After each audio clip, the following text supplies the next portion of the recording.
Alors, bonsoir à tout le monde. Jean-Cédric Violet qui présentera donc d'abord le développement commercial.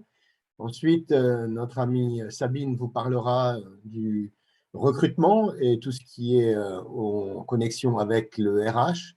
Et on finira donc avec Lucille et la traduction et la com, euh, un métier professionnel indispensable pour, on va dire, s'exporter vers l'Allemagne.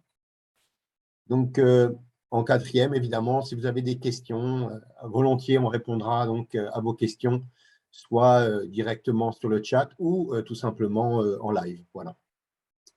Donc, je vais vous présenter le développement commercial. Alors, voilà comment s'implanter. Je me présente rapidement. Je suis consultant expert franco-allemand. J'ai travaillé pendant plus de 20 ans en Allemagne en tant que directeur de filiale d'une société française.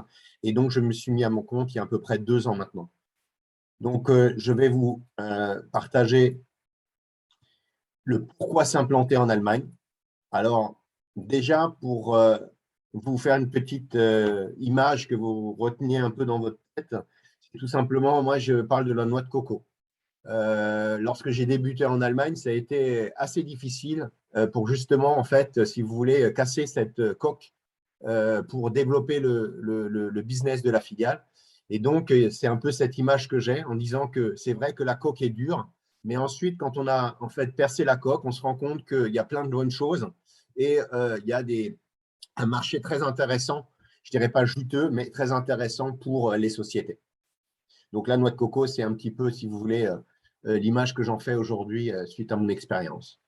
Euh, pour vous présenter rapidement l'Allemagne, quand même, que vous sachiez un petit peu à quoi vous vous attaquez.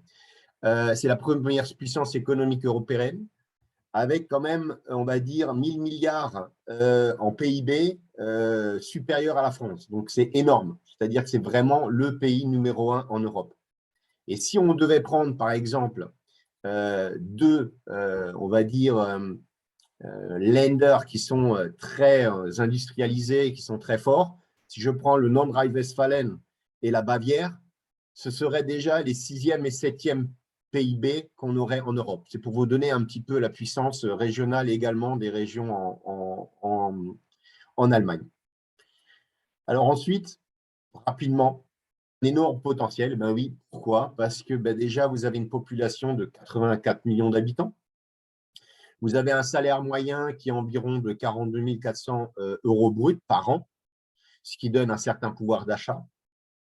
Ensuite, des importations qui sont quand même extrêmement importantes. On parle de 1337 milliards, en sachant que, contrairement à la France, les Allemands ont un excédent, on va dire, commercial avec, ils exportent environ 1500 à 1600 milliards. Ensuite, c'est le 3e rang, disons, de l'exportateur mondial, après la Chine et les États-Unis. Et ensuite, dans les échanges, par rapport à nous, Français, c'est notre premier partenaire commercial. Un point intéressant aussi, les entreprises. Sachez que l'Allemagne, contrairement à la France, est certainement aussi, actuellement, on parle beaucoup de réindustrialisation en France. Eh ben, en Allemagne, c'est quelque chose qui a toujours existé. Et du coup, vous avez 15 000 ETI pour 20 millions d'actifs. En fait, 23% du PIB est en fait réalisé par l'industrie, lorsque nous sommes en France à peu près à 12 ou 13%. Donc, c'est pour vous donner la différence entre la France et l'Allemagne, mais c'est un pays très industriel, qui exporte beaucoup, évidemment. Ensuite, un chômage qui était avant Covid, j'ai plutôt pris des fiches avant Covid qui, pour moi, sont plus révélateurs, on parle de 3,2%. Donc, c'est très peu. Et d'ailleurs, notre ami Sabine vous en parlera, puisqu'il y a une tension énorme sur le marché de l'emploi. Alors, quand on parle de l'Allemagne, moi, j'aime bien qu'on parle en fait des pays germaniques et de la zone d'art. Donc, on parle de l'Allemagne, mais sachez que c'est toujours, on va dire, un tremplin vers la Suisse alémanique et également l'Autriche. Ils sont très influencés. Alors, très rapidement, pour le tissu économique, je ne vais pas aller dans les détails. Si on part de Hambourg, Hambourg, c'est le premier port, on va dire, d'Allemagne. Donc, c'est surtout 83% de services. C'est vraiment connu pour les services. Vous avez différentes sociétés que vous reconnaîtrez. Ensuite, quand on descend vers la Rhénanie-Westphalie, vous avez des sociétés, on va dire, plus industrielles, mais également dans les services comme E.ON, Haribo, vous connaissez, vous avez tous mangé, à mon avis, leurs bonbons. Ensuite, Lufthansa, voilà, qui est dans le service, Bayer, qui est dans tout ce qui est chimie. Si on descend sur Francfort, vous le savez certainement comme moi, c'est la capitale financière avec la bourse, mais vous avez quelques sociétés connues comme Eux dans la chimie ou Saki Unsaki dans tout ce qui est, on va dire, service et notamment marketing. Ensuite, si on descend sur Stuttgart, on va avoir une région très industrialisée avec des géants que vous connaissez bien dans l'automobile tels que Mercedes. Et aujourd'hui aussi, vous avez Bosch. On dit encore Mercedes? Attendez, oui, je crois c'est Mercedes qu'on dit. On dit plus Mercedes-Benz, c'est exact, puisqu'ils ont, Benz, c'est les camions et Mercedes, c'est les voitures. Donc, Mercedes, Bosch, mais également tout ce qui est informatique, IBM et HP ont également, disons, leur siège sur Stuttgart. Si on va sur Munich, alors là, il y a très industrialisé aussi, mais vous avez un peu de tout, mais vous avez BMW et Audi. BMW donc sur Munich, Audi sur Ingolstadt. Vous avez une société comme Siemens qui est très connue dans le monde entier. Ensuite, Allianz dans les services, donc tout ce qui est assurance. Et puis, vous avez beaucoup de call centers, donc de Salesforce, de Google, de Oracle et d'autres.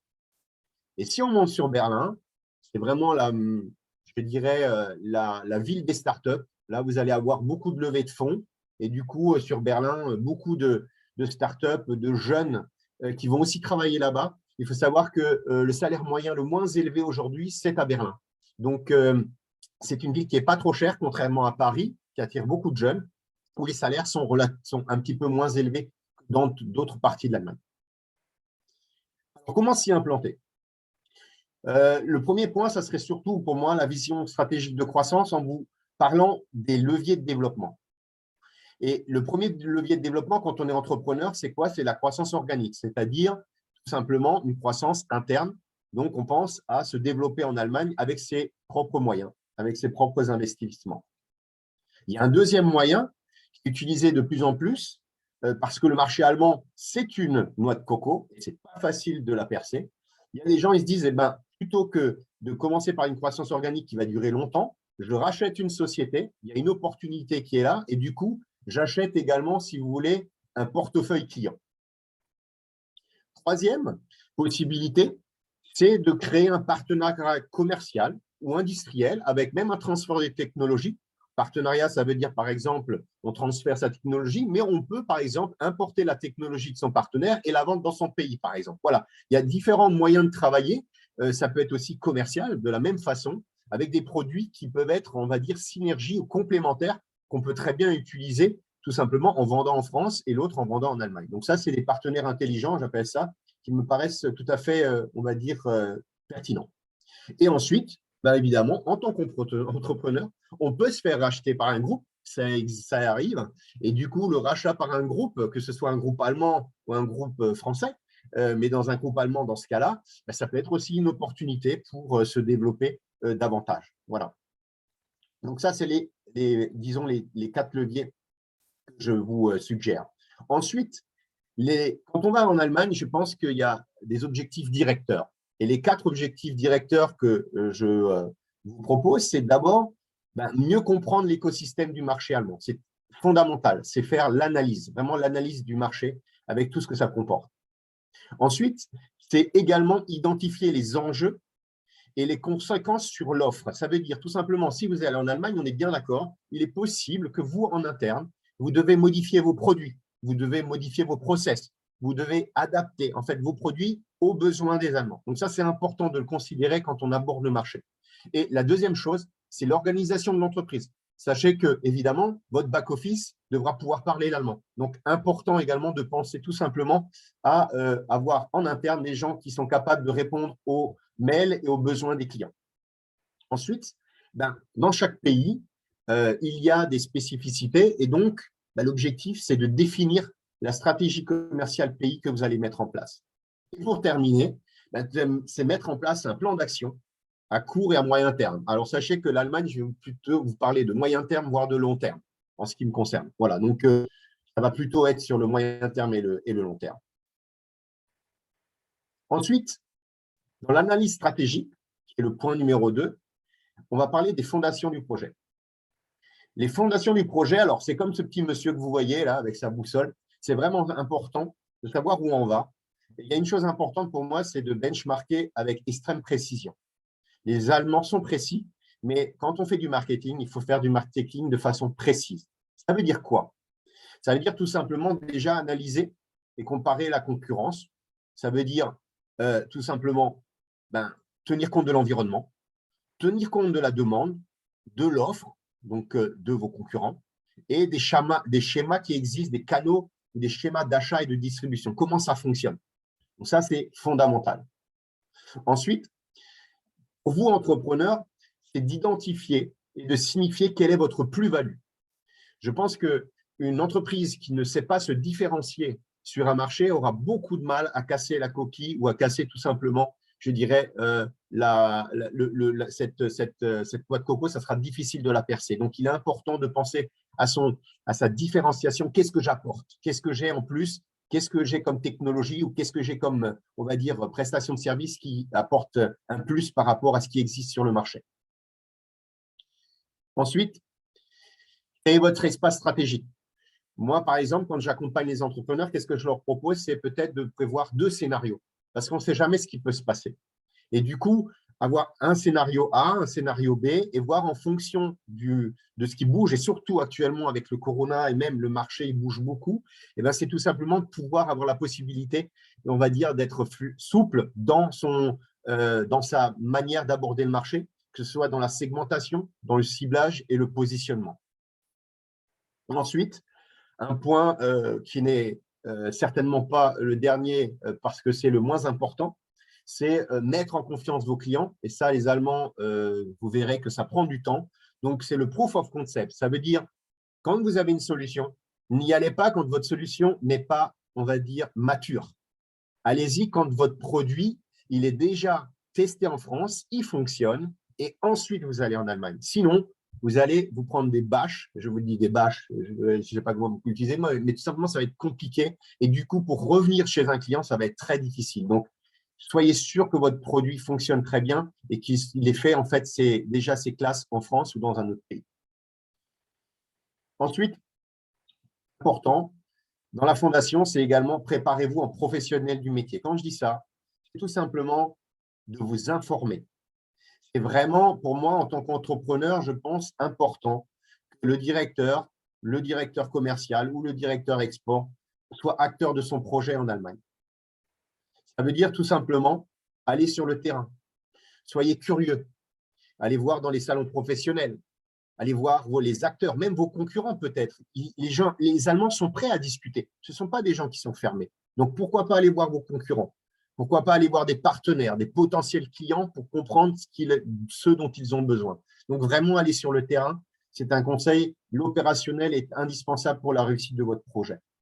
Ensuite, c'est aussi mobiliser toutes vos ressources extérieures. Ça veut dire vos réseaux de connaissances, vos clubs d'affaires, les organismes publics qui existent comme BPI, qui aurait pu être présent aujourd'hui, qui est parfois présent avec nous, et sinon des consultants experts comme nous qui pouvons vous accompagner.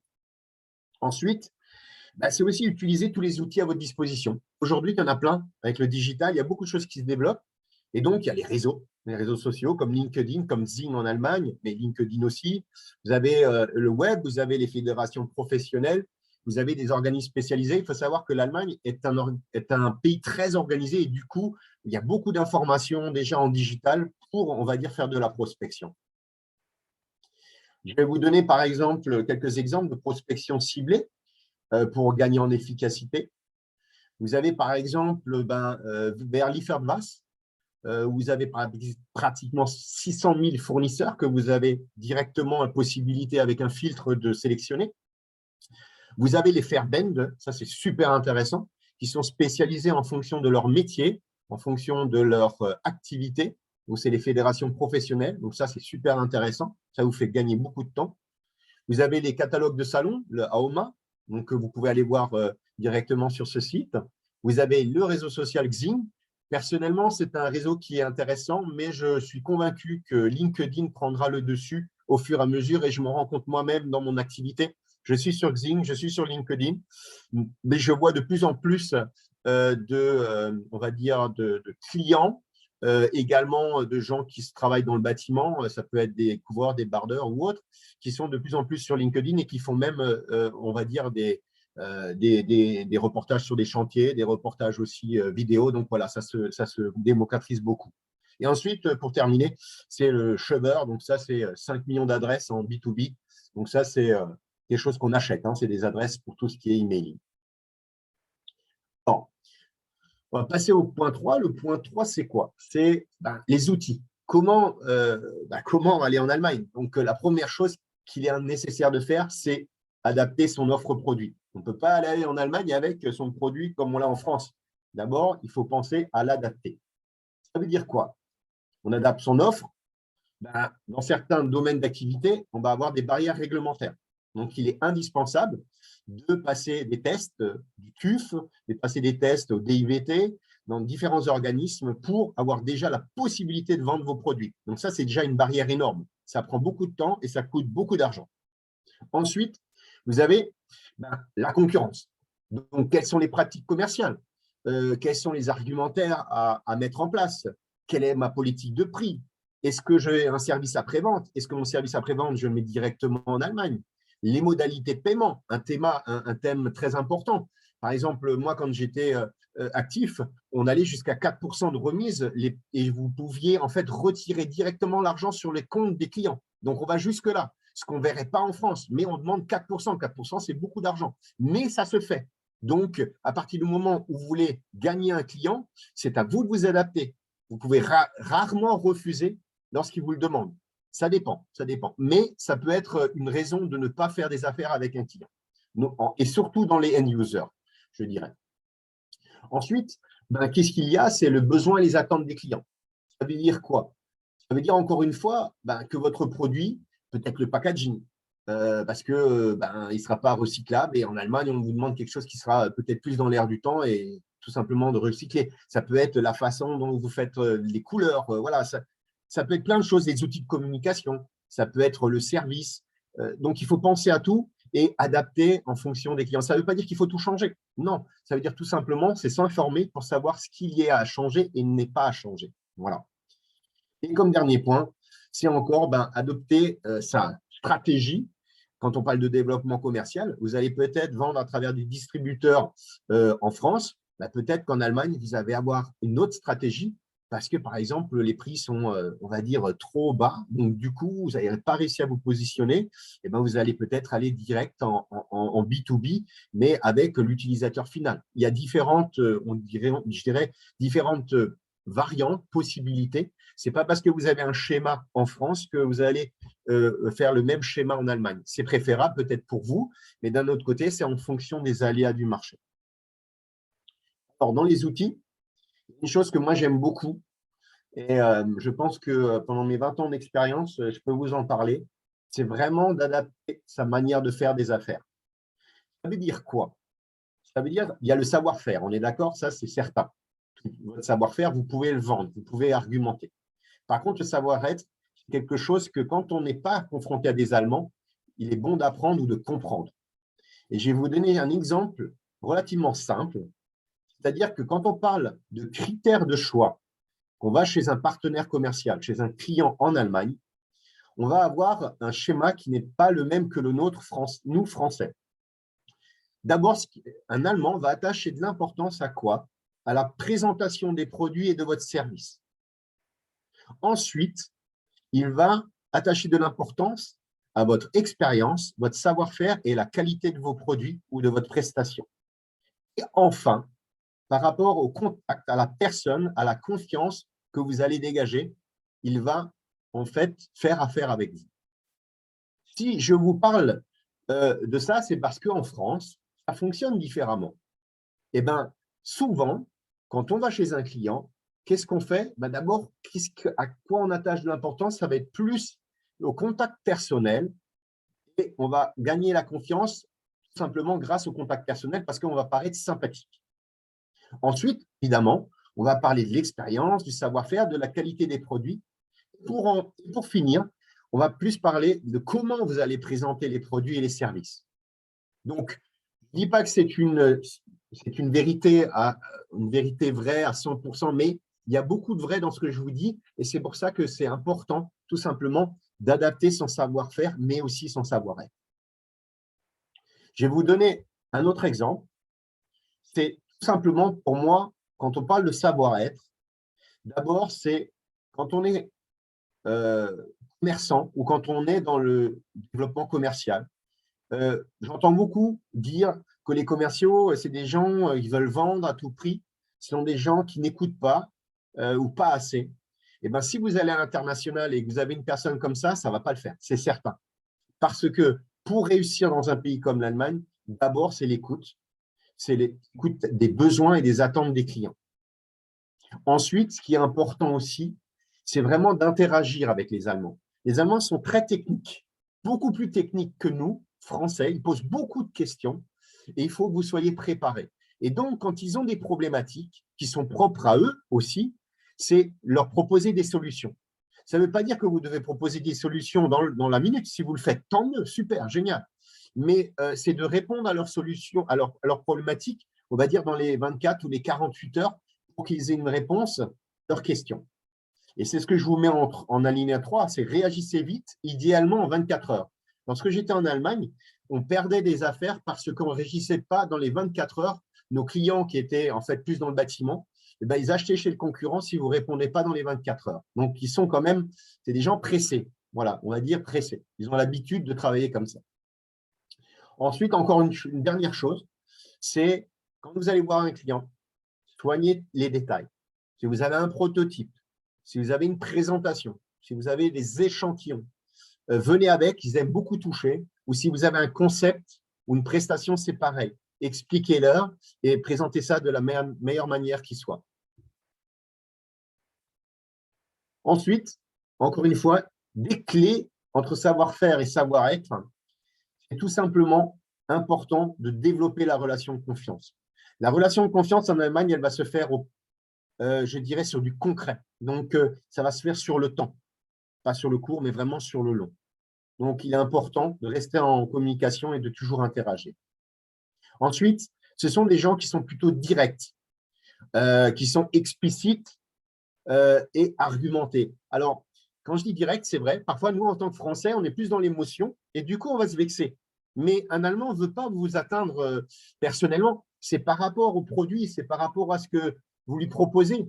Et donc, il a un style direct, c'est plutôt, il faut le voir comme quelque chose de constructif, pas comme quelque chose d'offensif. Ensuite, le rationnel prime sur l'émotionnel. C'est ce que je disais tout à l'heure. C'est vraiment le rationnel, c'est le pragmatisme avant tout pour ensuite parler plus de l'émotionnel. Ça ne veut pas dire que ce sont des gens qui sont inhumains et qui ne sont pas dans l'émotionnel. Je connais des gens qui sont allemands, qui peuvent être très rationnels d'une part et très dans l'émotionnel dans l'autre. Et ensuite, armez-vous de patience parce que le marché allemand, c'est un marché où il faut patienter et persévérer.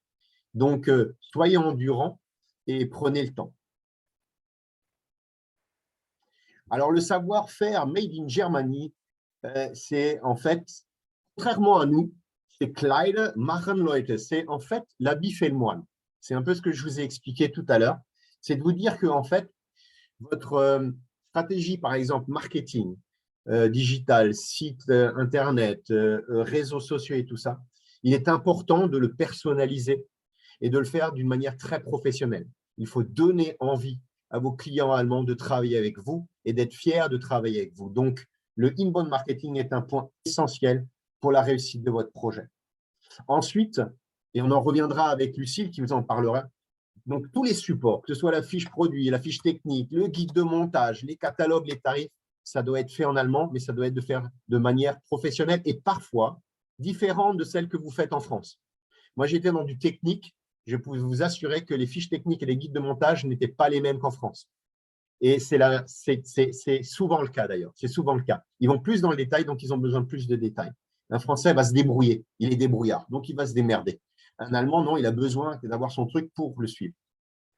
Ensuite, dans l'emailing, les vidéos, les médias, les webinaires, les conférences, les podcasts, c'est pareil. Soyez professionnels, parlez en allemand, évidemment, mais ça peut être aussi des moyens de vous développer en Allemagne. Ça peut être intéressant de développer aussi ce type, on va dire, d'outils dans le marketing d'aujourd'hui. Alors, les solutions et les opportunités, Vous êtes peut-être venu plus pour ça, mais c'est tout simplement vous parler de 3 possibilités. On parle du VIE. Moi, personnellement, j'ai fait un VIE à l'époque. J'étais en Angleterre, pas en Allemagne.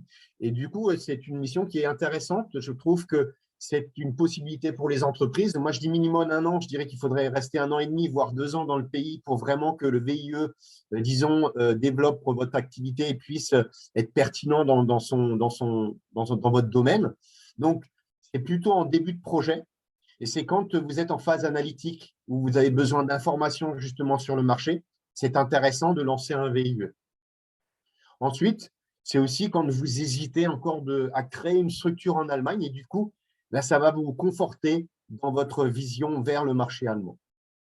Et encore une fois, c'est un processus qui est moins risqué, c'est vrai, mais il peut s'avérer très long. Donc ça, c'est en fonction, je dirais, de la vision de chaque entrepreneur que vous êtes. La deuxième solution, que je vois souvent pour les startups, c'est on met un country manager en Allemagne. Et donc là, c'est tout simplement, vous avez des informations sur le marché allemand qui doivent être confirmées. Voilà, donc c'est vraiment déjà, vous avez déjà une idée du marché allemand et vous êtes en fait en phase de, je dirais, de confirmation.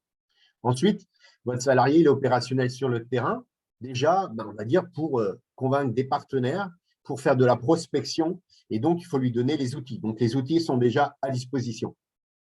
Sinon, vous allez perdre beaucoup de temps et beaucoup d'argent pour moi.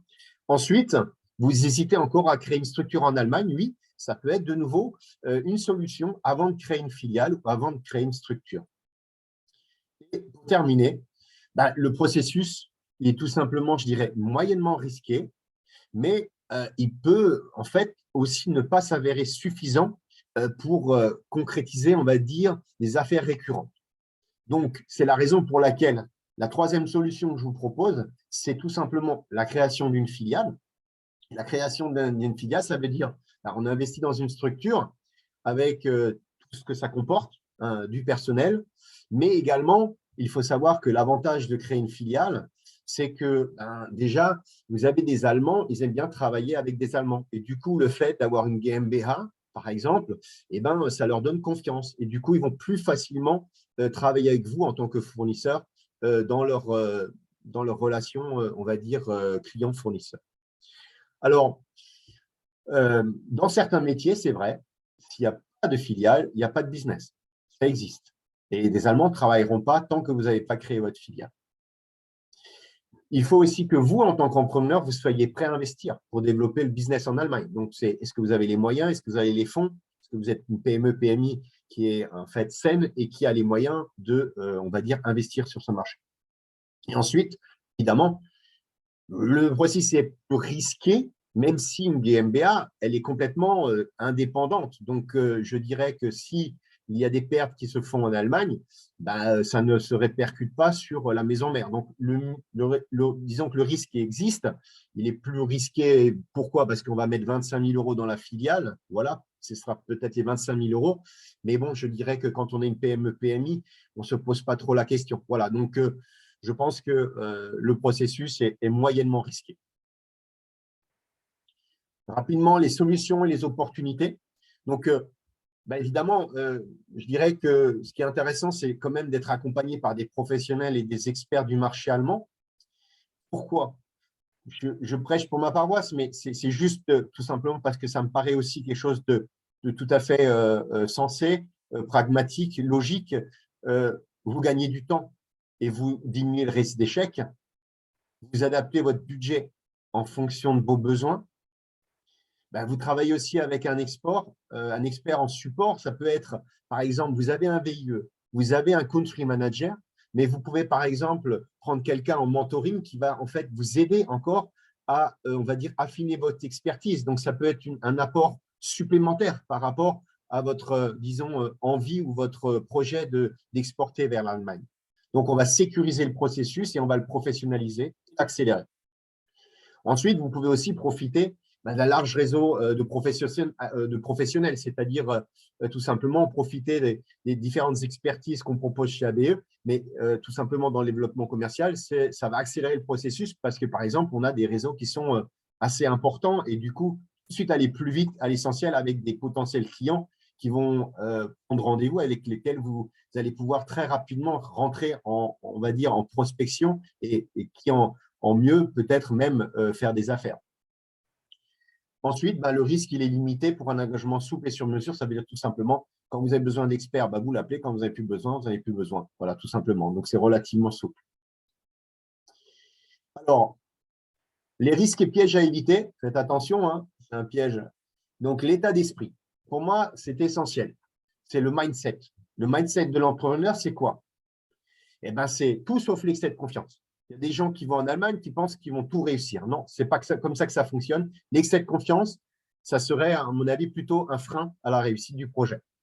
Ensuite, le manque d'ouverture et de compréhension des problématiques. Important que ce soit quelqu'un qui soit plutôt ouvert, quelqu'un qui soit prêt à en fait comprendre la problématique des Allemands pour adapter son produit ou son concept en Allemagne et pas imposer en fait un produit qui est déjà vendu dans un pays. Ensuite, le troisième, c'est tout simplement la difficulté d'adaptation de son savoir-être et de son savoir-faire. Mais moi, je parlerai encore plus de savoir-être. C'est-à-dire qu'on est français, c'est vrai, on peut être fier d'être français, mais c'est quand même à vous, fournisseurs potentiels d'un client, de vous adapter par rapport à la culture germanique. Donc, il est important aussi de prendre conscience qu'en Allemagne, on travaille différemment et du coup, c'est d'adapter son savoir-être par rapport à un processus qui est différent d'une autre, tout simplement. Alors, c'est vrai que c'est parfois difficile pour certains, donc il est parfois aussi préférable que lors d'une négociation, des personnes de l'entreprise ne soient pas à la table des négociations ou laissent les gens qui ont cette connaissance du franco-allemand agir lors d'une négociation, tout simplement, ou aillent au front pour eux, tout simplement. Ensuite, c'est exporter, je dirais, plus par conviction que par opportunisme. Moi, c'est ce que je dirais, pas seulement que je ressens, mais que je constate avec les entrepreneurs aujourd'hui. On a plus tendance à aller par opportunisme, mais moi, je vous dis, allez-y par conviction. Si vous êtes convaincu que votre produit, c'est un produit qui répond à une demande et un besoin en Allemagne, allez-y, mais pas obligatoirement par opportunisme. Ce serait dommage. Je pense que ce n'est pas disons, la meilleure manière d'exporter. Ça ne veut pas dire que ça ne va pas fonctionner. Ensuite, c'est aussi faire attention à ne pas sous-estimer le montant de l'investissement et également le temps nécessaire pour le développement commercial en Allemagne. Ça prend du temps, il faut le savoir, et ça demande un certain engagement financier de la part de l'entreprise. Voilà, j'ai terminé. Si vous avez des questions, n'hésitez pas à me les poser tout à l'heure. Je passe la main donc à mon acolyte Sabine, qui va vous parler de tout ce qui est ressources humaines en Allemagne. Très bien, très bien. Merci Jean-Cédric, merci beaucoup, merci beaucoup. Et effectivement, le mindset, c'est très important quand on part en Allemagne, super important. Je pourrais là vraiment rajouter beaucoup de choses sur le mindset en Allemagne, sur la gestion du temps, sur la ponctualité, sur le fait aussi de manière très, très terre à terre que les Allemands sont très matinaux, enfin bon, voilà. Voilà, donc le mindset, c'est extrêmement important. Moi, je vais maintenant vous parler par contre d'une problématique à part entière, hein, qui est le fait de recruter quelqu'un en Allemagne et de recruter la bonne personne en Allemagne. Et puis aussi de faire en sorte de comment les attirer, quoi. C'est bien beau d'avoir ce projet de recrutement, mais il faut aussi vraiment y aller et faire en sorte que les gens viennent et qu'on les garde. Je vais maintenant me permettre d'arrêter la vidéo parce que j'aurai un tout petit peu plus de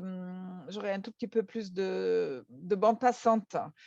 Je suis Sabine Tribouillet, donc je suis psychologue de travail et des organisations. Ça fait 20 ans que je travaille dans le recrutement, dans le franco-allemand, mais pas que.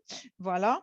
Je fais beaucoup de recrutement, chasse de tête, mais aussi éventuellement du outplacement, c'est-à-dire le coaching de dirigeants ou des formations. Voilà. Quand on est un petit peu en profession libérale, il y a différentes choses qu'on peut faire, mais il est vrai que le franco-allemand, c'est une grande passion chez moi. J'aimerais avoir le prochain slide, s'il te voilà. Les premières réflexions. Où est-ce que je recrute? En France ou en Allemagne? Jean-Cédric en a parlé.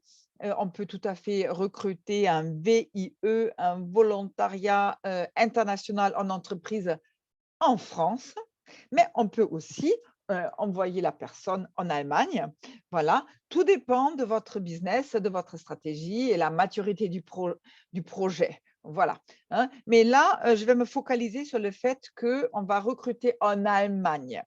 Eh bien là, première réflexion, ça sera quand même, il y a le taux de chômage est encore plus bas qu'en France.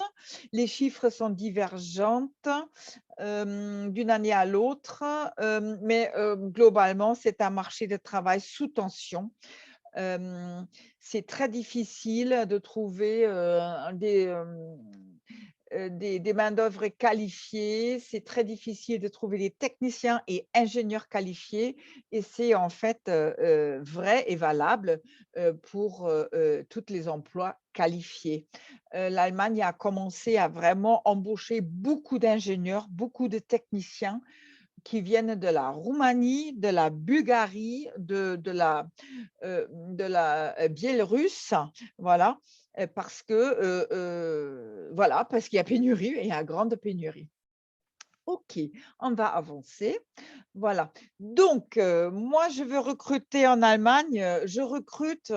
Qu'est-ce que je dois faire? Je dois soigner très, très, très, très, très beaucoup mon offre d'emploi. Je dois soigner mon offre d'emploi, elle doit être attrayante, elle doit être très claire. Cette offre d'emploi va nécessiter, des réflexions en amont, beaucoup de réflexions en amont pour vraiment, présenter un projet, complet. Voilà. Hem et en même temps que j'ai ce descriptif de poste en route, je dois aussi déjà en amont, j'allais vous dire, soigner ma marque employeur. C'est-à-dire déjà en France, je dois réfléchir pourquoi en tant qu'employeur je suis intéressant pour les jeunes, pour tout le monde et qu'est-ce que j'ai à donner en fait? Qu'est-ce qui me rend attractif? Donc ça, c'est tout ça qu'il faut, préparer en amont. Merci. Mmh. Comment trouver la perle rare? Eh oui, donc nous avons Jean-Cédric, il en a parlé. Nous avons les réseaux comme Xing, nous avons des réseaux comme LinkedIn, nous avons aussi des réseaux comme, Facebook éventuellement, où on peut, publier une offre d'emploi et où on peut, trouver, des profils, comme on dit, hein et donc là, sur LinkedIn ou sur Xing, on peut contacter les personnes et là, déjà, il faut aussi savoir, quel est mon message, qu'est-ce que j'ai envie de proposer et cetera. Idéalement, on va déjà commencer par construire un réseau en Allemagne avant de lancer, une opération, de recrutement, un projet de recrutement. C'est très bien, quand prend déjà des contacts avec les différentes, acteurs de mon contexte. Voilà. Une autre, spécificité pardon, qu'il faut savoir, bien sûr, je sais, les missions, les tâches, les responsabilités de mon futur employé. Il faudrait maintenant aussi déterminer le salaire et là, il faut savoir qu'on a, une vraie différence entre la France et l'Allemagne et on a aussi des fortes régionalités. Vous savez, très bien, que l'Allemagne est un État fédéral avec 15 Länder. Il y a des Länder, où il y a, heu, le pouvoir d'achat qui est plus faible, hein, et vous avez des Länder comme Bayern ou Baden-Württemberg où vous avez vraiment un fort pouvoir d'achat, où les salaires sont aussi plus élevés que dans l'Est ou dans le nord-est de l'Allemagne. Voilà. Concernant le salaire, voilà, merci beaucoup. Il faut aussi se dire que, le coût pour l'employeur à salaire égal est plus important en France, mais les impôts pour le salarié, ils sont beaucoup plus importants en Allemagne, c'est-à-dire l'impôt sur le revenu ou les impôts sur le revenu, ils sont pratiquement le double à un salaire moyen, on va dire. Et donc, les Allemands qui ont depuis très longtemps le prélèvement à la source, ils vont raisonner beaucoup en net, tandis que les Français, souvent, ils regardent le brut et le net. Mais c'est très important, les impôts sur le revenu. Donc, ils vont très certainement avoir tendance à vouloir un salaire beaucoup plus important. Voilà, hein, parce que à brut égal, net pas égal du tout. En ce qui concerne les taux d'imposition aussi, on a des fortes différences France-Allemagne qui touchent aussi l'impôt d'église, donc Kirchensteuer. C'est un peu étrange, on va dire. Et puis, vous avez aussi des régionalités. Ça dépend dans quelle région vous travaillez. Il peut y avoir des impôts complètement différents. Merci. Yop. Voilà. Juste très, très rapidement, qu'est-ce qui se passe en termes de candidature en Allemagne? Souvent, soyez pas étonnés qu'il y a des dossiers complets de candidature. C'est possible, dans un premier temps, on a un CV court, mais ensuite, on va vraiment montrer patte blanche, on va montrer les diplômes, on va les scanner, on va scanner et montrer les certificats de travail. Et on va donc faire un dossier de candidature complet avec les diplômes, les appréciations, les certificats de travail. Des fois aussi, ça peut aller jusqu'au baccalauréat, jusqu'aux notes du bac. Voilà. Et ça peut faire vraiment des dossiers très, très importants. Il faudrait aussi vérifier les délais de préavis. Peut-être un petit… Merci. Voilà. Il faut vraiment aussi vérifier les délais de préavis. En Allemagne, en France, pardon, on a 1 mois, 2 mois, voire 3 mois maximum. En Allemagne, il faut vérifier ce qui se passe. Souvent, c'est 1 mois ou 2, mais on peut avoir des accords de branche et ça peut être 6 mois. Donc, il faut vraiment faire très attention. Merci. Prochain slide. Voilà, alors comment attirer et fidéliser les jeunes talents? Qu'est-ce qu'il faut faire ou qu'est-ce qui est fait? Et où est-ce que les entreprises en Allemagne sont en concurrence? Prochain slide. Voilà, donc on en a parlé. Rendre la marque employeur attrayant. Qu'est-ce qui peut rendre la marque employeur attrayant? Prochain slide. Eh ben voilà, on peut, par exemple, être sponsor officiel d'un club de foot, Bundesliga, hein, Bundesliga, erste Bundesliga. Et donc, retour, s'il vous plaît. Voilà, merci. Et donc aussi attirer et avoir donc un marketing très important à partir d'un club de foot, hein. Merci. Prochain slide. Encore? Oui? Non? Non? Dans l'autre sens, en fait, dans l'autre sens. Oui, encore et encore, voilà. Le onboarding, tout le monde sait maintenant ce que c'est l'art et la manière d'intégrer un nouveau collaborateur. Souvent, c'est un moment un petit peu critique. Prochain slide. Et là, une des manières de faire du onboarding, c'est peut-être avoir un livre d'accueil quelque part sur le serveur, mais c'est aussi d'avoir un coach ou un mentor qui va aider les premières semaines à l'intégration dans l'entreprise. Il va montrer, là, il y a la machine à café et l'intranet fonctionne comme ceci, c'est là, etc. Prochain slide.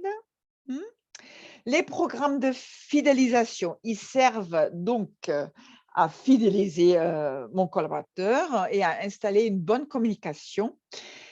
Sachant que ça sert aussi à favoriser l'équilibre vie professionnelle et vie personnelle. Et là, il y a vraiment une forte concurrence entre les entreprises. Prochain slide. Oui, par exemple, il y a des entreprises qui ont, des possibilités, d'abonnement au club de sport, ou bien ils ont eux-mêmes ils proposent eux-mêmes directement, des équipements sportifs, voire même, des cours de yoga et cetera. Il y a un peu de tout et puis autre, programme de fidélisation, prochain slide.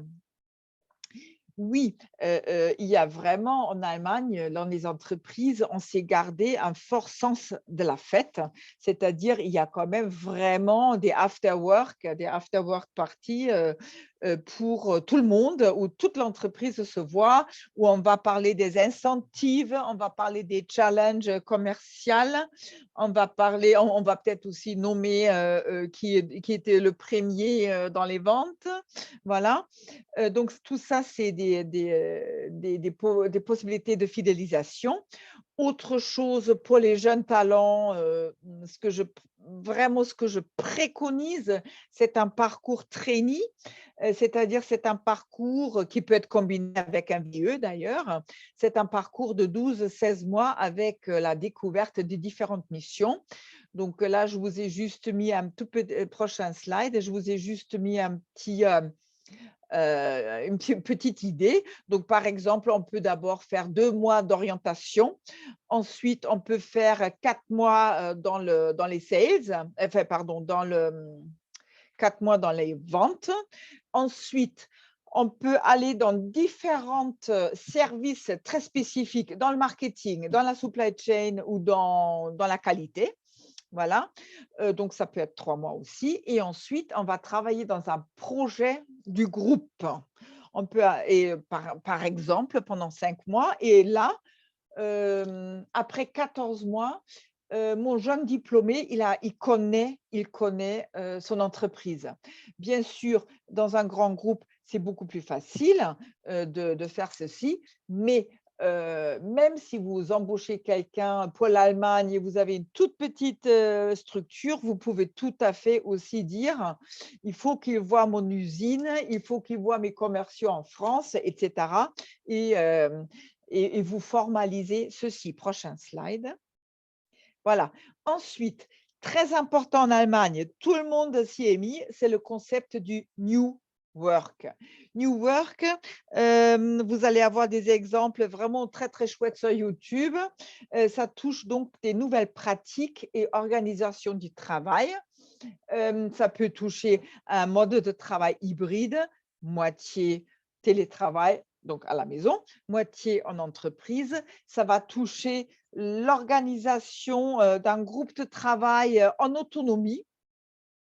Ça peut toucher aussi merci, ah bah, c'est super, merci beaucoup. Ça peut toucher aussi et ça touche, l'intérieur des entreprises où on va flexibiliser les desks, les bureaux.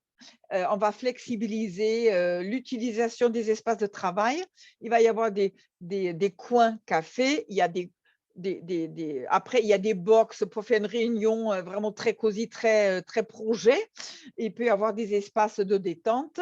Il y a aussi hem, beaucoup de possibilités à travailler debout, voilà, pour ne pas avoir mal au dos, par exemple. Donc tout ça, il faut y penser de suite, à tous ces moyens pour rendre, heu, votre projet attractif, pour, les jeunes talents et pour tous ceux qu'on recrute. Donc, la marque employeur, l'onboarding, la fidélisation ou les programmes de fidélisation, les parcours trainee et le New Work. Voilà. Je termine, je conclus, sur les pièges à éviter. Je dirais, ce qui est vraiment important en Allemagne, c'est, prendre vraiment, le temps de faire un planning et faire une timeline, c'est-à-dire vraiment prendre le temps nécessaire pour recruter un nouveau collaborateur. Moi, je pense que c'est minimum 3 mois, d'accord? C'est minimum 3 mois, mais laissez-vous de la marge. Ça peut durer entre 3 et 6 mois, je pense que c'est vraiment, vraiment possible. Ensuite, ne faites pas un budget trop serré. Le ticket d'entrée est élevé en Allemagne. Ça se voit aussi en termes de salaire. Aujourd'hui, il est fréquent que je vois des salaires de débutants à partir de 50 000 euros et ça gêne ou choque personne. Voilà. Après aussi, avant de recruter, pensez à ce que vous avez vraiment tout préparé en termes de fiche produit, technique, qui fait le SAV, qui va réparer. Ce sont des questions qui font partie, j'allais dire, du domaine de Jean-Cédric, mais c'est très important. Aujourd'hui, un commercial, il pourra vraiment démarrer quand il a vraiment toutes les cartes en main. Et donc, dans la préparation, bien sûr, il y a la communication, c'est un critère essentiel. Et donc, ça me laisse absolument l'occasion de passer la main et la parole à Lucille. Merci beaucoup. Merci beaucoup Sabine pour cette transition parfaite. Donc bonsoir à tous, je suis Lucille Munch, directrice de l'agence Traducta International. Je suis dans la traduction depuis presque toujours, à vrai dire. J'ai fait une école de traduction, j'ai été traductrice libérale et je suis donc depuis 15 ans directrice de l'agence. Alors,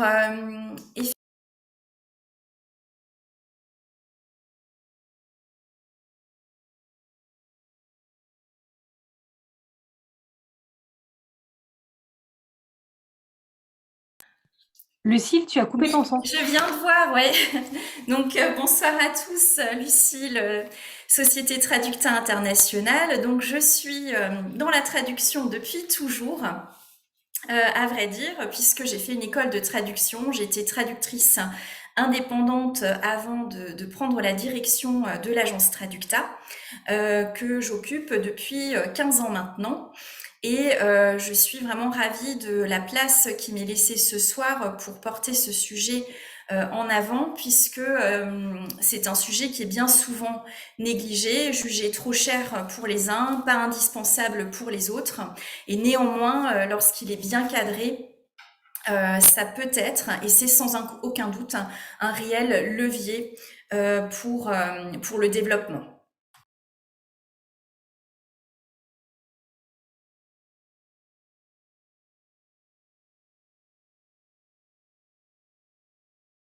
Je sais pas pourquoi ça me coupe quand j'appuie, donc je suis désolée. J'en profite ici pour rappeler les codes de la traduction professionnelle, puisque oui, traduire est un réel métier. En premier lieu, je rappelle les codes de la formation, qui est quand même d'une durée de 4 à 6 ans, fonction du diplôme de traduction et des spécialités qu'on prend.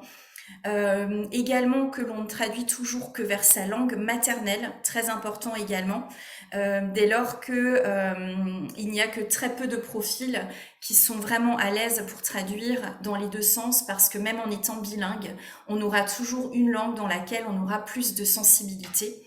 Et enfin, le domaine d'expertise, que finalement on continue d'entretenir tout au long de sa carrière, qui commence souvent au moment des études, mais qui se poursuit lors du maintien de compétences ou aussi lors de partenariats avec son client lorsque on engage un partenariat rapproché.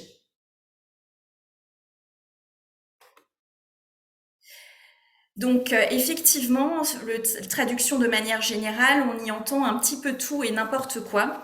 Je vous rappelle à ce stade les différentes prestations que l'on peut entendre sous le terme traduction. Je commencerai par la prestation qui est idéale. On va parler de traduction premium, qui fait d'ailleurs l'objet de la norme ISO 17100 à laquelle nous sommes contraintes. Et en effet, la traduction premium va inclure la traduction par un traducteur indépendant qui, lui, ne traduit que vers sa langue maternelle et la révision par un second traducteur qui va réviser intégralement en face à face le travail du premier. Vous savez vous-même, vous écrivez un mail, il vous arrive de laisser des coquilles, ça vous est sûrement déjà arrivé en lisant un article de journal. Voilà, c'est vraiment, ça fait partie du quotidien. On se relit, on n'y voit plus très clair, et donc d'où l'importance de se faire relire par un second linguiste qui pourra vraiment avoir un œil extérieur et gommer toutes ces petites imperfections. À ne pas confondre avec la traduction certifiée, plus communément appelée traduction assermentée, où là je rappelle qu'il n'y a aucune différence de qualité. Il s'agit simplement d'une traduction qui est réalisée par un traducteur assermenté, qu'il soit auprès d'une cour d'appel ou d'un tribunal, et qui va permettre de conférer une valeur légale à un document. C'est souvent ce que l'on va retrouver dans le cadre de dossiers pour les avocats, les notaires, et notamment dans le cadre de des démarches légales auxquelles vous aurez à faire face pour votre développement à l'étranger. Ensuite, nous avons aussi la transcréation. Donc là, c'est vraiment une réécriture, une adaptation, on va vraiment s'adapter au marché cible. On a pu l'évoquer au travers des différents documents qui ont été évoqués par mes co-membres Jean-Cédric et Sabine. C'est vraiment, on va parler par exemple de plaquettes commerciales qu'on va réellement adapter au marché, présenter différemment parce que la communication est également beaucoup une affaire culturelle. La post-édition, elle, plus vulgairement appelée traduction automatique, et oui, c'est également proposé en agence et par les traducteurs, tout simplement parce que c'est adapté pour certains documents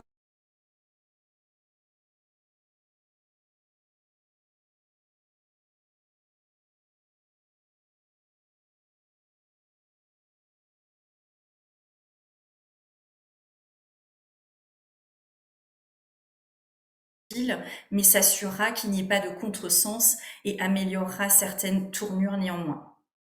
Et puis la traduction standard, qui est finalement une option qui peut être retenue lorsqu'on travaille réellement en collaboration avec le client, mais nous y reviendrons dans un instant.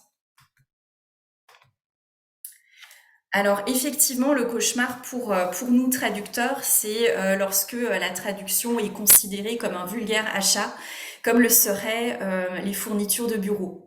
La traduction peut être un réel investissement et pour cela, il faut se poser les bonnes questions en amont et prioriser ses actions, plutôt faire des traductions petit à petit en fonction des priorités qu'on rencontre. On l'a vu dans un premier temps, vous aurez certainement plutôt des obligations légales en lien avec ou l'expert comptable et ou votre avocat en droit des affaires et différentes démarches qui vous obligeront à faire certaines traductions.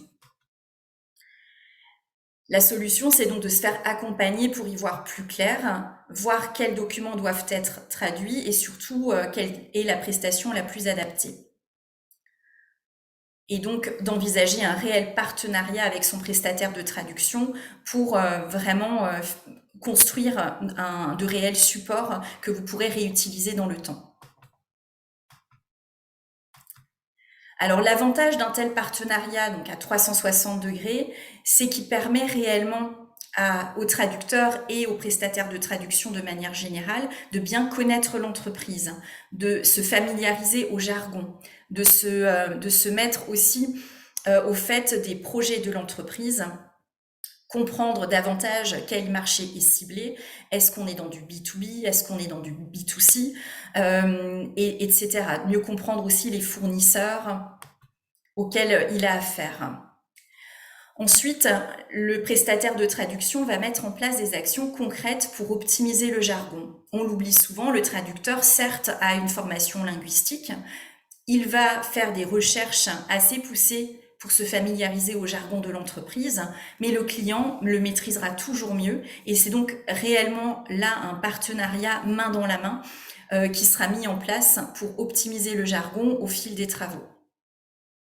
Et c'est véritablement là que vous allez avoir un retour sur investissement.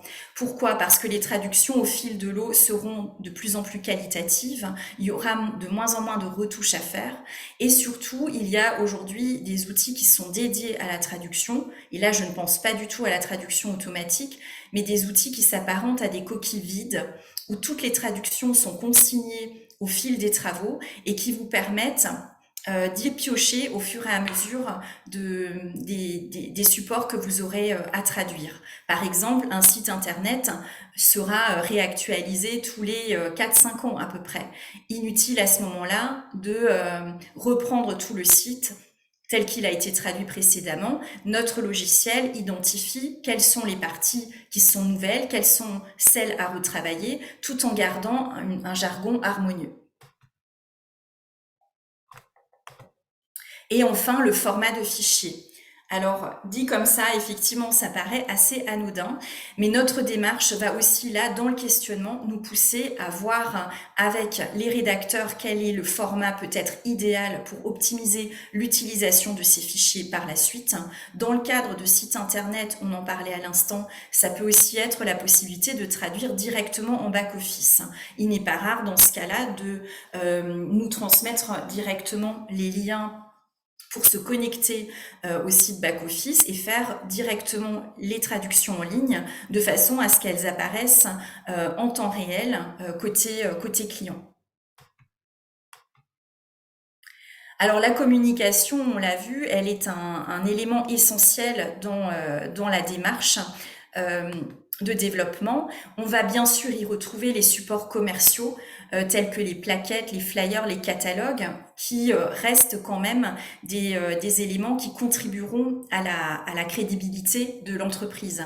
Jean-Cédric l'a évoqué, effectivement compliqué pour un commercial digne de ce nom de venir sur le marché alors qu'il n'a même aucun support, avec donc le risque de venir un petit peu la fleur au fusil.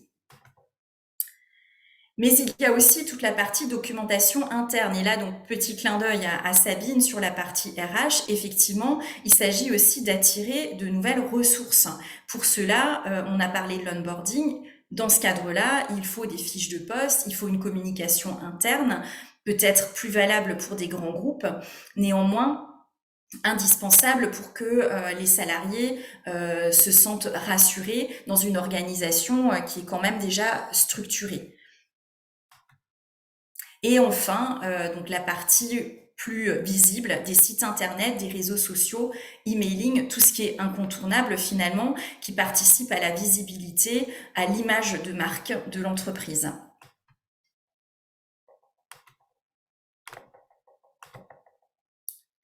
Alors, j'évoquais tout à l'heure le scénario idéal. Alors finalement, contre toute attente, c'est pas la traduction premium dont j'avais commencé à vous parler, mais réellement de la traduction standard. Pourquoi? Parce que le document sera rédigé par le client, évidemment, transmis ensuite au prestataire de traduction pour une traduction standard, avec la création d'un glossaire. Ensuite, le document va retourner chez le client pour qu'il en vérifie, entre autres, le jargon, même si avant, il peut déjà y avoir un échange de questions-réponses, pourquoi pas des visuels qui peuvent être échangés, tout ce qui pourra aider le traducteur à mieux comprendre ce dont il parle. Avec la relecture du client, on va intégrer les corrections dans le document et le finaliser, mais surtout, on va mettre à jour les glossaires, mais aussi les mémoires de traduction qui serviront par la suite. Ça évitera de répercuter les mêmes erreurs dans le temps et donc là aussi de vraiment participer à l'image de marque et à l'investissement de la traduction. Et donc, validation finale par le client, la boucle est bouclée, mais on reste finalement sur une traduction standard. Autrement dit, c'est pas la prestation la plus chère qui est forcément la plus adaptée. Donc, quelle question se poser? Et là, j'ouvre un petit peu les portes de ce qui se passe en agence. En fait, le point de départ, c'est réellement le document. Et dans le développement de l'entreprise, on va retrouver un certain nombre d'éléments incontournables, à commencer par exemple par les CGV. Nous, les questions qu'on va se poser, c'est est-ce que ces CGV seront diffusés, publiés? Effectivement, c'est le cas. Souvent, c'est joint à l'offre Et est-ce que ça va impacter l'image? Oui, pourquoi pas, mais souvent c'est quand même les CGV de la maison mère qui font foi. Donc ça, ce sont des choses à déterminer avec l'avocat. Est-ce que ça engage la société? On y revient. Alors oui, ça peut, puisque votre marché cible ne lira que les CGV dans sa langue. Et donc, dans ce cadre-là, on peut se positionner sur une traduction premium, voire certifiée. Et ce questionnement, on va le poursuivre avec l'ensemble des documents que vous aurez à traiter. On parlait tout à l'heure de fiches produits, donc qui abordent des sujets aussi techniques, où là, j'ai coché la case ressources internes, puisqu'on va véritablement solliciter la participation active du client. Donc, vous l'aurez compris, la bonne prestation dépend réellement du contexte. Il n'y a pas de réponse simple à une question qui elle-même ne l'est pas. Notre rôle, c'est véritablement d'accompagner le client dans ses choix stratégiques. Et effectivement, la traduction fait partie intégrante d'une réelle stratégie globale, commerciale, comme l'a expliqué Jean-Cédric tout à l'heure. Et l'idée, c'est vraiment de travailler en synergie avec l'ensemble des services et des pôles concernés. Donc, ça peut être à un moment donné avec les responsables RH parce qu'il s'agit d'accompagner les futurs recrues, comme ça peut être à un moment donné les chefs produits parce qu'ils travaillent sur des descriptifs de produits. L'idée étant d'avancer petit à petit sur un travail de qualité bien sûr, mais surtout avec une prestation adaptée.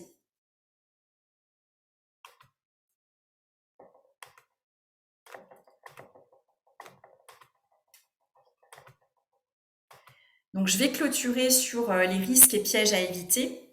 Donc, c'est essentiellement de faire de fausses économies.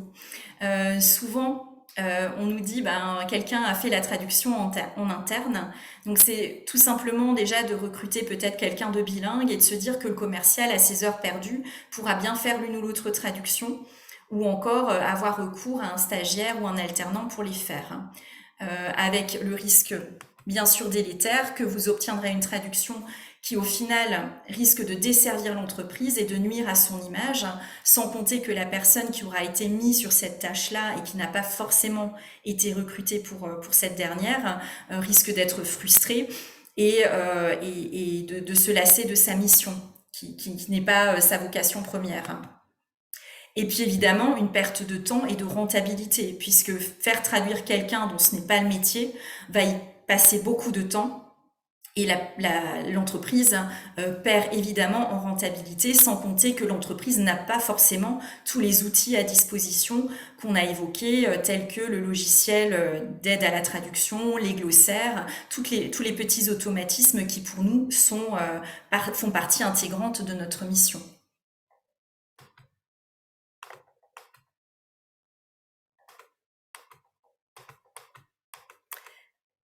Donc voilà, j'en ai fini pour ma partie. J'espère ne rien avoir omis. Et puis je laisse Jean-Cédric sur la partie questions-réponses et puis clôturer notre session qui, je crois, est plutôt dans les temps.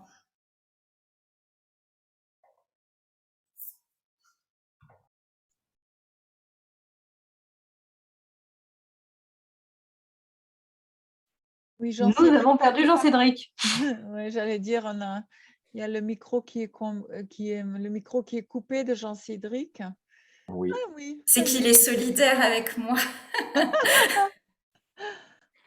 CD, voilà. En fait, c'est tout simplement parce que quand je reprends le contrôle, je n'ai pas la possibilité de désactiver activer le son et la caméra. Voilà, tout simplement. Donc, je remercie encore Lucille, Anne-Cécile et également Sabine d'avoir, on va dire, participé à ce webinaire, à ce workshop. Moi, ce que j'aimerais savoir, c'est s'il y a des questions dans la salle et n'hésitez pas, on est là pour ça. Donc, que ce soit n'importe quelle expertise, on sera ravis de pouvoir y répondre si vous avez des questions spécifiques en fonction de votre domaine d'activité, que vous soyez étudiant ou pas, ou que vous soyez chef d'entreprise, voilà. Donc, n'hésitez pas. Ah, je vois qu'il y a quelque chose sur le Sur chat, le chat. Lucille. Alors, Et ça te concerne, Lucille. Que je te la lise, Lucille? On t'entend pas, Lucie. Oui, je l'ai affiché, c'est gentil Jean-Cédric. Alors, j'aurais une question sur la traduction. Le traducteur qui réalise une traduction certifiée a-t-il une formation spécifique par rapport à un traducteur qui réalise une traduction premium? Alors, question très pertinente, merci beaucoup Marie. Alors, en fait, la traduction premium, c'est 2 traducteurs, mais il n'y a pas de formation spécifique. C'est-à-dire que nous, nos traducteurs sont véritablement sélectionnés par rapport d'abord à la langue maternelle et ensuite par rapport à leur domaine de compétences. Donc il se peut tout à fait, et c'est pour ça que je disais qu'il n'y a pas forcément de raison valable à utiliser une traduction certifiée s'il n'y a pas de motif, on va dire, légal, parce qu'il se peut très bien que le traducteur certifié soit en réalité celui qui fera la traduction standard. Tout dépend du domaine. Les traducteurs qui interviennent, par exemple, dans le domaine juridique, hein, parce que je pense que c'est vers ça que va vers votre question, il aura toutes les compétences nécessaires pour assurer une traduction dans le domaine juridique. Si j'ai répondu à votre question. Marie, vous pouvez même désactiver, activer votre micro, hein, c'est tout à fait possible. Voilà. Est-ce qu'il y a d'autres questions? Avec plaisir. Est-ce qu'il y a d'autres questions par rapport à nos différents thèmes qu'on a abordés ce soir? Si vous n'avez pas de questions, je vous propose d'utiliser les réactions. Vous pouvez réagir en rigolant si vous n'avez pas de questions. Voilà. Ou en pleurant presque. Anne-Cécile, tu n'as pas de questions? Tout est clair? Moi, je n'ai pas de questions. Regarde, on est plusieurs à ne pas avoir de questions. On en pleure tellement on n'en a pas. Okay.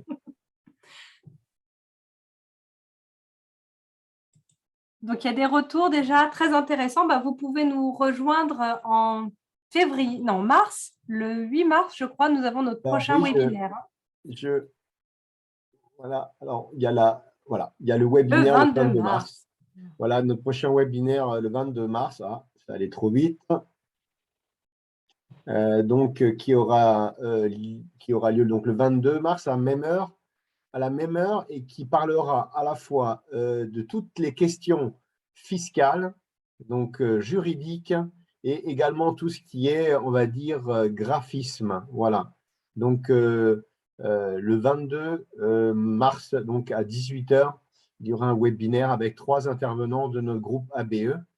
J'espère que voilà, ce sera que déjà ça vous a apporté quelque chose, que ces interventions vous aideront tout simplement à, on va dire, finaliser ou on va dire, vous aider dans le développement de votre projet, qu'il soit personnel ou professionnel, mais avant tout professionnel. Voilà, donc merci encore à vous.